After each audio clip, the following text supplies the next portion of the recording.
So this week, kind of give you guys an update. I know there's a lot of interest in this thing, but hopefully this week we can get all these brackets trimmed off the frame. What we're doing is a true long arm kit. We've already got the skid plate put in. That thing's heavy duty. We're gonna make a big cross member for this thing. That's already being welded up.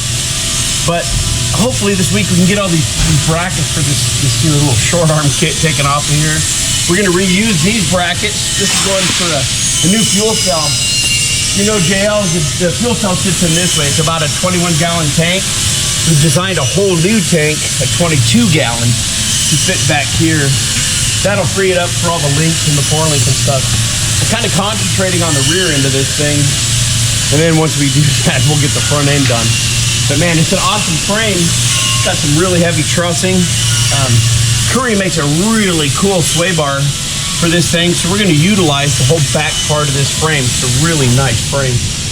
It's narrow, sits inside the body, so it's not a width issue. And then for height, the thing tucked up real nice and tight. And the tires, honestly, will be more of an issue into the body than the axle hitting the frame. So we're going to reuse this whole thing. We're just going to clean up the frame a little bit. Let me show you what we got going on the inside.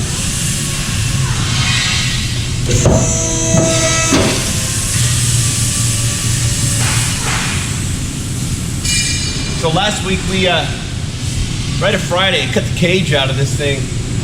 And it's kind of weird on a JL. The JL, unlike like a TJ or something like that, the cage is an integral part of the body. It's just welded in. So you can't just simply unbolt the thing and get rid of the cage.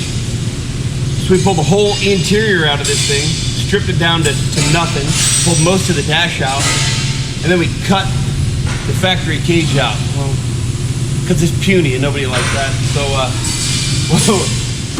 just cut the whole cage out. We're gonna do a really cool B-pillar chop. So when the top's off, you can take these off, bolt them back in again. We designed a really cool cage that comes off the dash, up and over. It's kind of a Euro side cage. It looks a lot like the stock cage. Kind of like that look, except we're gonna add another pillar. So there'll be an A, B, C, and a D pillar. We've mocked up all the points where we're gonna put these things, these bolt-in plates, and you can see here's the prototype cover for the fuel tank. So if you have an issue with the fuel pump or anything, you don't have to drop the tank. You simply pull this cover. You've got access to everything.